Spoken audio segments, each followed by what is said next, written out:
they called him Machete. $70 a day for yard work. 100 for roofing. Get in. 125 for septic. Sewage.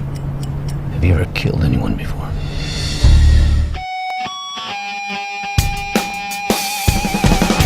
I made the fake trailer originally, and I didn't think I'd make a movie. And then people liked the trailer so much because they'd never seen anything like it.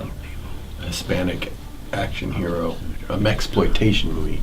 It made so much sense because it was blaxploitation in the 70s. Nobody had ever done mexploitation, and it seemed like such an obvious idea that people started saying, make the movie, you should make the movie. And Danny Trejo especially would call me all the time and say, we gotta make the movie. Because people would come up to him always and say, you should make a movie of Machete, that'll be your biggest movie. For like 3 years, people would say, make the movie. They would say, make another Sin City, and they would say, make Machete. So I finally made Machete, got it out of my system.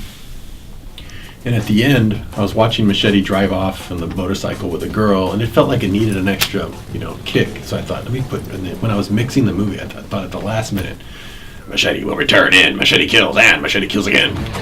Machete Kills. And Machete Kills Again. And so I put that on there for fun, just to make it look like it's going to be a big series. But I never thought I would make it. Never thought I'd make it.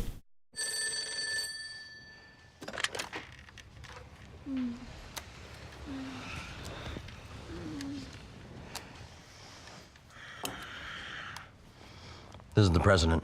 Mr. President, we have a situation.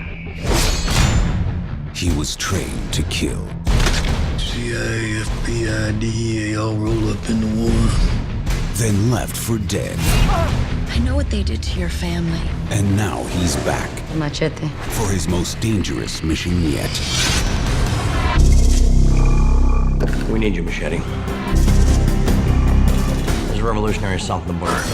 He's got a missile aimed at Washington. Noah had his arc. I got mine. Machete, go kick some ass.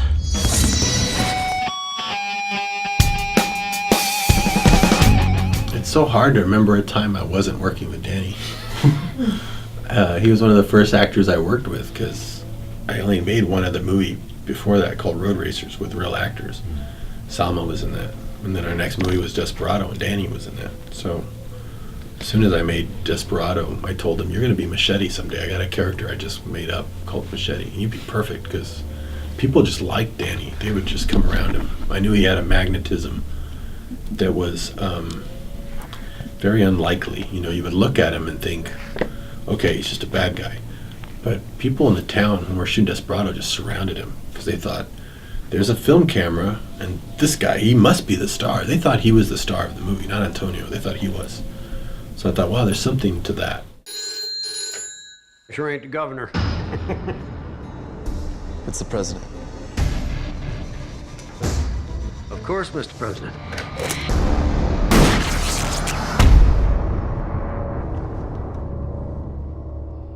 This is Machete. Taco time.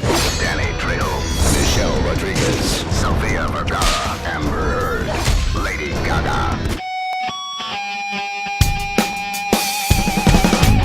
I wanted to give her a part to play, like a real part. I didn't want her to just come play herself. So I thought of that because she was in the news talking about Machete after Machete came out. She loved Machete. She said, I really love that movie Machete, but I wish my song Americana was in there. But her song had come out after the movie was already done. So I thought, wow, she must be a fan. If anybody says they're a fan, I'm going to call them up and say, can you want to be in the sequel? And so I asked her, are you interested in acting? And she said, yeah, I started as an actress, but music took over. I studied acting, though. I'd love to try. I've always wanted to be in one of your movies. So we wrote a part for her and shot her in one day because she was on tour. And she was fantastic. She was really great. Great to work with, very professional.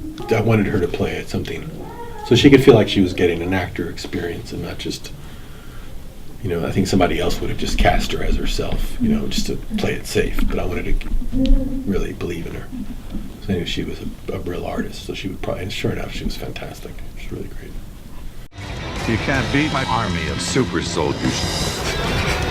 I I smell fish taco.